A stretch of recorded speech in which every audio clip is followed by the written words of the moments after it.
Hello guys, welcome back or welcome to my channel. My name is Sam, and in today's video I'm going to be teaching you how you can get started on stop motion. Stop motion is pretty easy. You just need some figures, or even you could use other stuff like Legos or even a Rubik's Cube. Now Rubik's Cubes, they are very simple to, do stop motion with. I'll explain how you could do that in a different part if you want to know how you can make a Rubik's Cube stop motion. But today I'm going to be teaching you the basics of stop motion and how you're going to make it on your phone. If you guys are wondering what app I'm going to use, it is going to be Stop Motion Studio. Now Stop Motion Studio is a free stop motion app where it is very easy to make stop motion, and you can make stop motion just like my shorts and my other videos that I have. Now don't just go ahead and install Stop Motion Studio. You're also going to be needing an editing app to make sound effects and all that stuff. Now you can make sound effects in stop motion by recording audio or having Stop Motion Studio Pro to have their audio like punches or kicks or car noises or whatever, but I recommend having an editing app to make it much more easier. A great editing app is CapCut.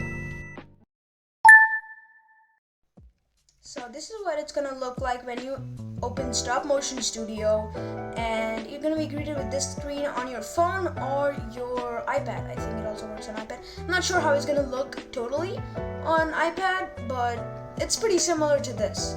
Now I don't want you to click on New Movie just yet. If you guys can see a settings icon on the bottom left, go click that one, and you're gonna see all of these settings. I want you to go to preferences. This is actually how you're gonna set your default settings for your new projects. Like this is just gonna be the default settings. Now there's a lot of different things to go through here, but I'm gonna go through the most important ones. You could go and change names, like name of your stop motion, the default name. I set it the coolest motion.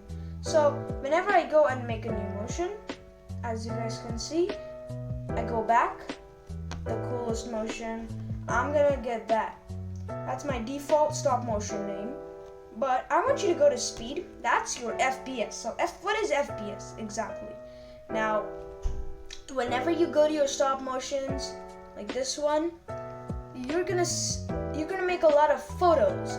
Now, what photos does exactly is it takes the photos and converts them into frames. Now these are frames. It's like animating, except you're not you're not coloring and drawing and all that. You're using your toys or whatever you have, like this.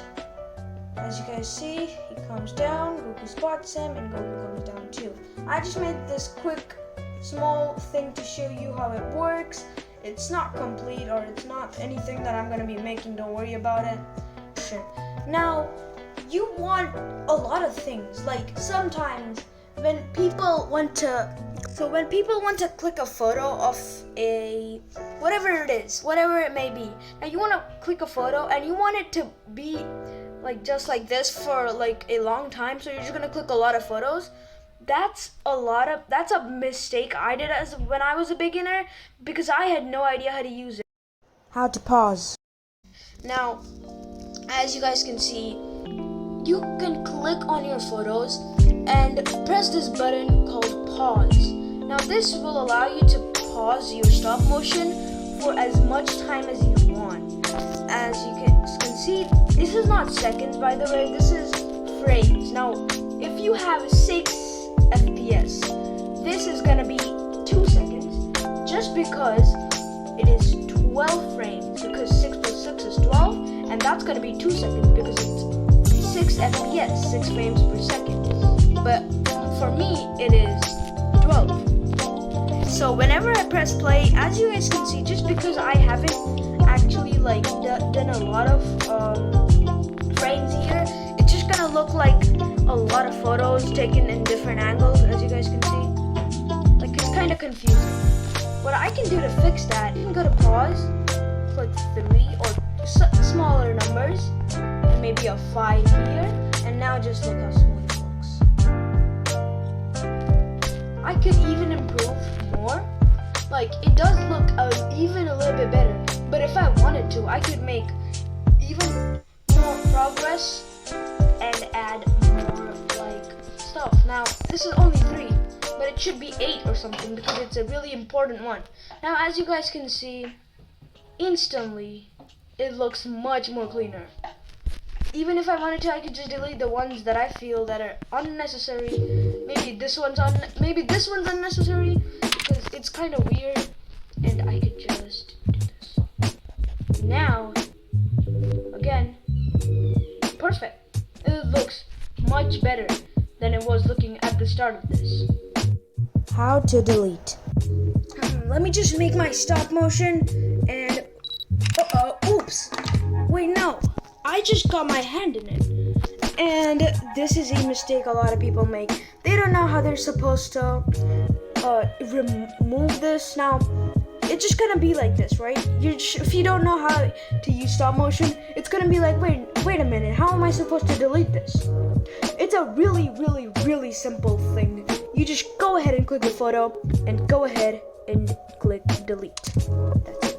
A lot of people don't know that. You know, even my friend, when he got into stop motion, he wanted to try to make a stop motion. He just didn't know how to delete a photo. But it's a really simple thing. And it might seem a little silly that I'm mentioning this, but people have struggled with that. And people don't understand how you're supposed to do that. So it's just a quick and simple thing to do. How to see the frame before the current one. Now, while making stop motion, you want to remove, you want to see what you did on your last photo, because you don't remember how much you moved. Now, maybe if you just did this much, and, you know, you can't remember how much you moved on your last one, and you want to make it seem kind of perfect, you could just, as you guys can see on this side of the screen, which I am right now like circling, you could just quickly go ahead and do this. Now, what this does is show you what was on the photo before this one, so you can make a wiser choice to just click the photo, understanding how it was on the last one and not mess up. Now, I usually have it as like this because at high FPSs you really need this because it helps a ton. Let me tell you that, a ton. I could sit here and explain all the little tiny details, but the thing is, guys, this is supposed to be something for beginners, and I don't want you to get too much like confused on everything, how you're supposed to do that, how you're supposed to do this. This is just the most basic of basic things, and I just wanted to make it simple and easy for everybody to understand. Now, I hope you guys enjoyed this video. Bye bye, see you in the next one.